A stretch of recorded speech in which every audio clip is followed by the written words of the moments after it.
Students from all over the greater Los Angeles area, the country, and the world flock to Santa Monica College for its highly coveted transfer rates. But SMC students often don't know what the process is like. They often hear anecdotal advice about a friend or get mixed answers from multiple counselors. Well, starting today, you don't have to worry about that anymore. Thanks to Terrence Ware Jr., the president of the Associated Students of SMC, he hosted a panel of recently transferred students to give advice on the process.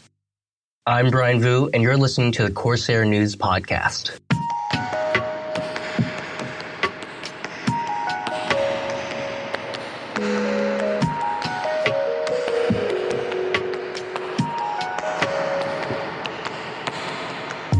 Walking into the panel, you see the alumni lined up at the front.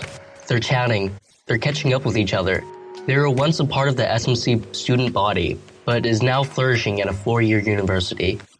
Terrence, who's leading the panel, starts off the question process by asking this. What program at SMC do you think helps prepare you for the institution you're currently at? I think the biggest thing that prepared me, I was involved with Black Legions on campus, and so...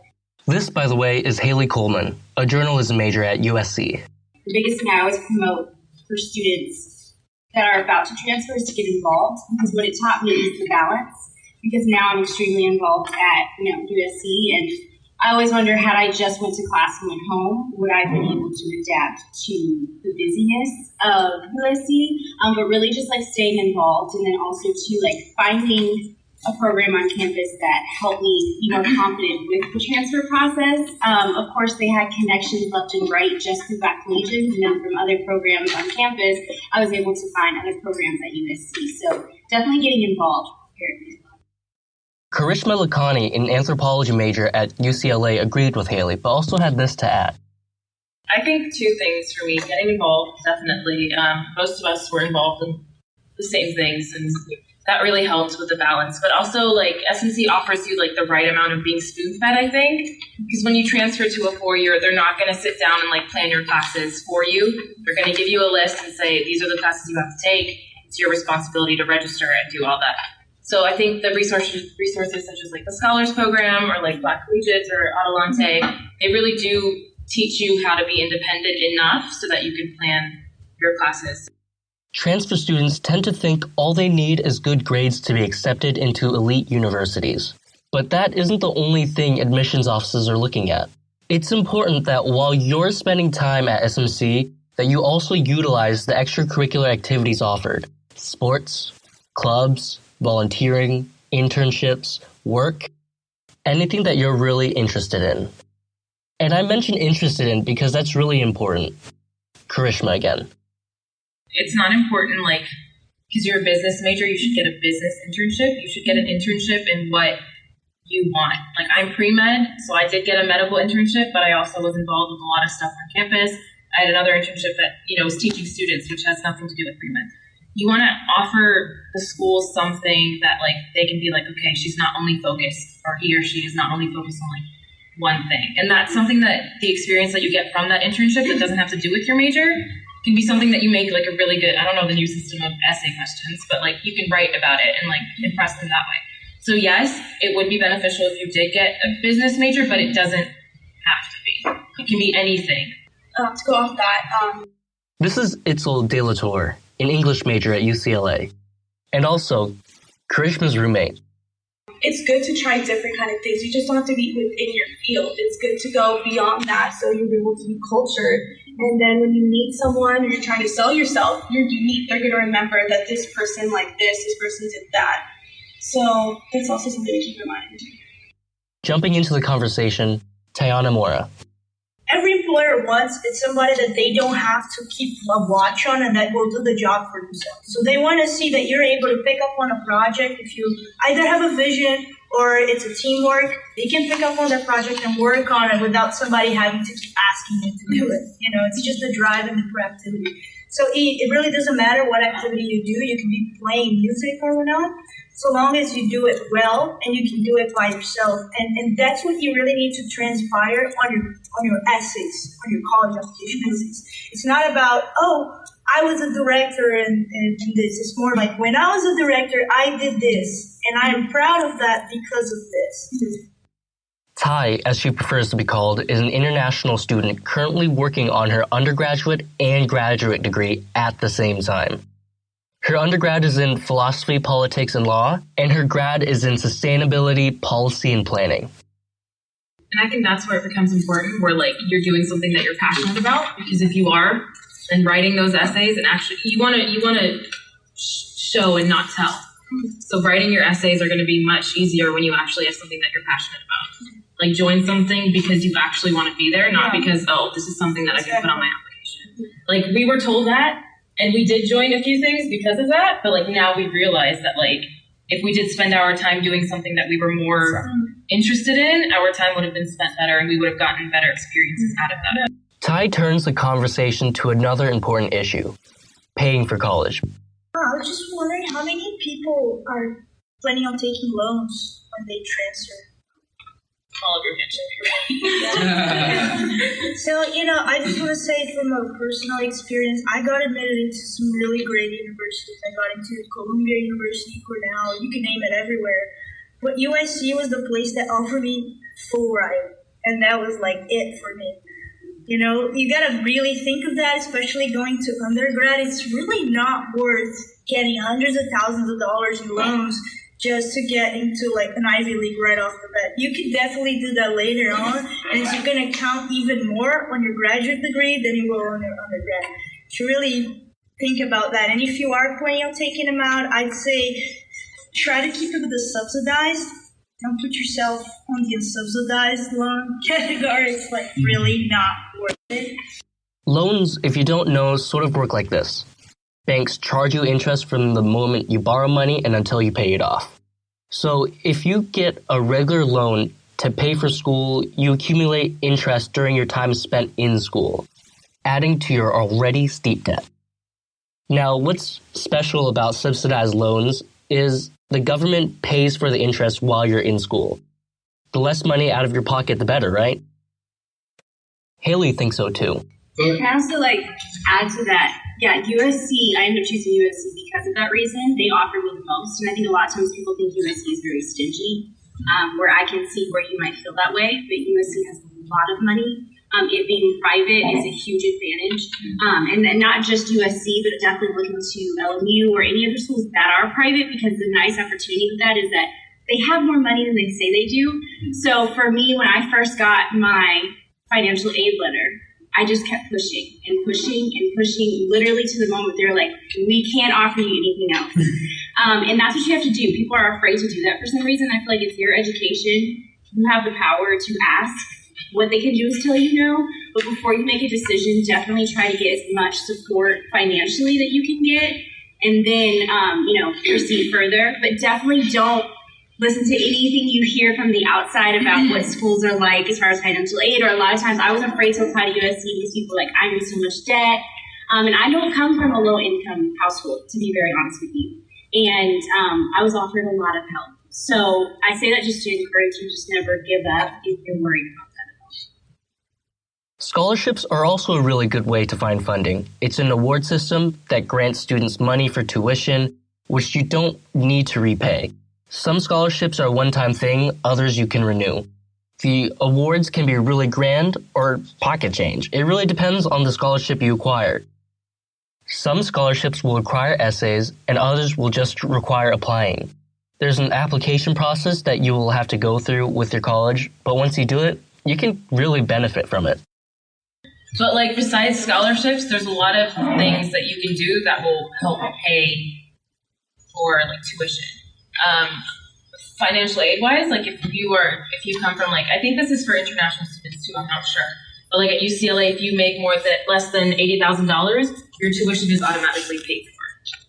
So it's the blue and gold opportunity. Not for international. Not for international? I don't know. Karishma might have been wrong about the blue and gold opportunity plan working for international students, but it's a useful system for California students wishing to join any UCs. The plan ensures that any California resident with a family income lower than $80,000 won't have to pay for tuition and fees out of pocket.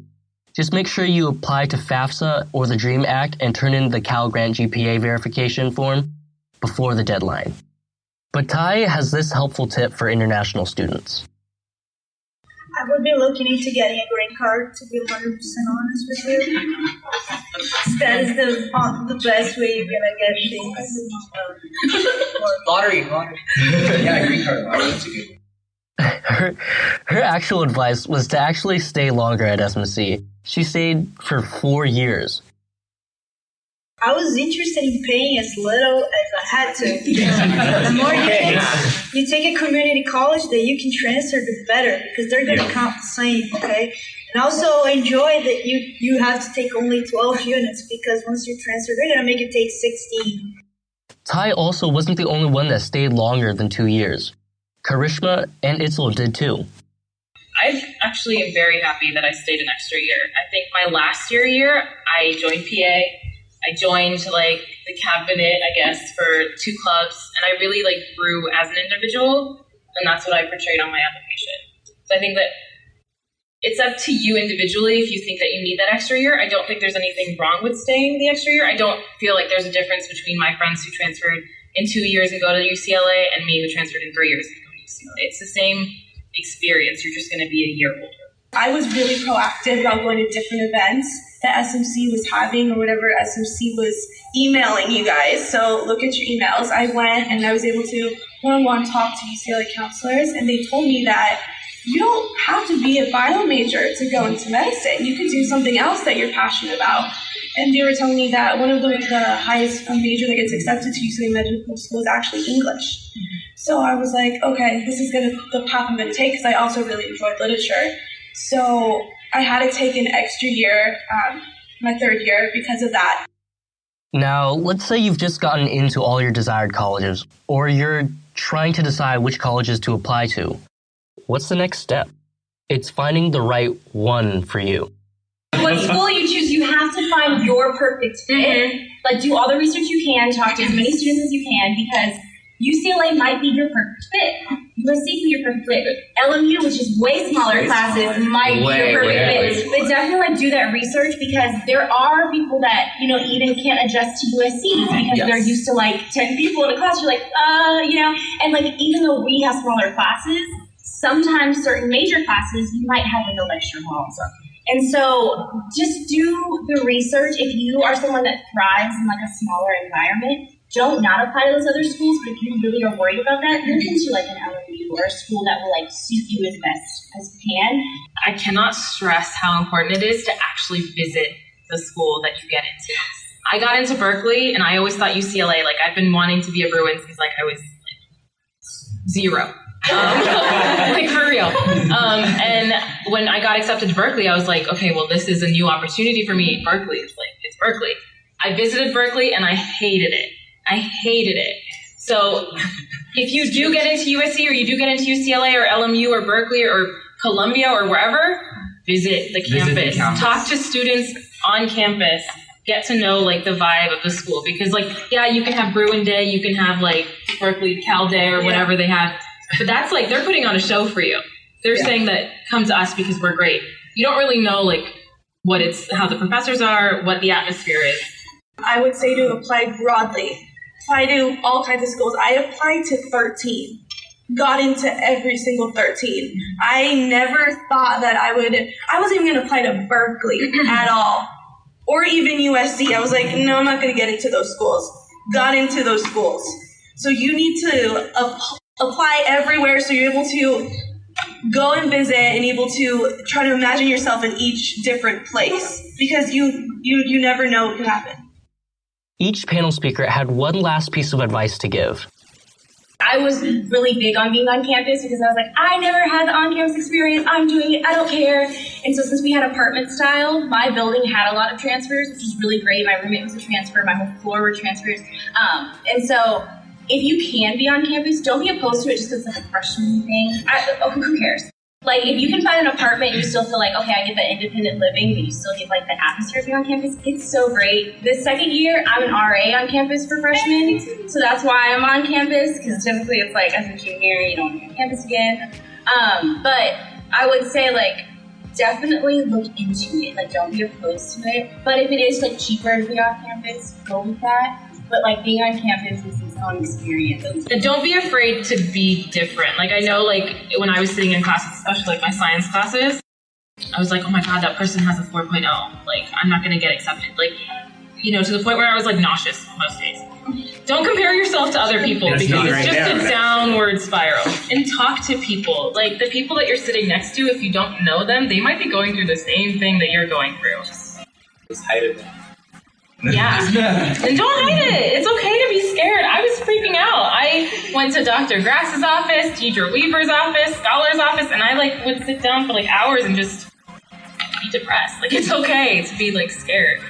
When you're doing your applications, even though most of you guys already did your applications, I would say please take time on like the essays questions, because this is the time where you're going to be able to express yourself, sell yourself, so they could accept you. This is the only way that they'll be able to hear from you. So in additional comments, Don't leave that blank. Don't leave that blank. Don't leave it blank. If it's like a semester where you know you had bad grades, you need to write why. Exactly. So they'll be able to understand. Mm-hmm. But it's also all about like upward trend. If they see that your grades are getting better, they want to see that you're involved in things. You can't just have a straight 4.0 and you're not involved in anything. But you might have like a lower, GPA, but you're involved in so much. They want students who are involved and who's gonna change the community at whatever university. Your application is the point, like to the point before the essays, you're just a piece of paper to them. Your essays is what like animates your application. Nothing in life is a waste of time. Everything is a learning opportunity. Even if you're just like going on a trip with your friends or you're talking to a homeless person on the street, any opportunity is a learning opportunity. If you take that by heart, you're going to be... A special thanks to Terrence Ware Jr. for setting up this panel. An extra special thanks to the panel speakers Haley Coleman, Karishma Lakhani, Itzel De La Torre, and Taimara Mora. Music by Daniel Bowyer. This was the Corsair News Podcast. I'm Brian Vu, and thanks for listening.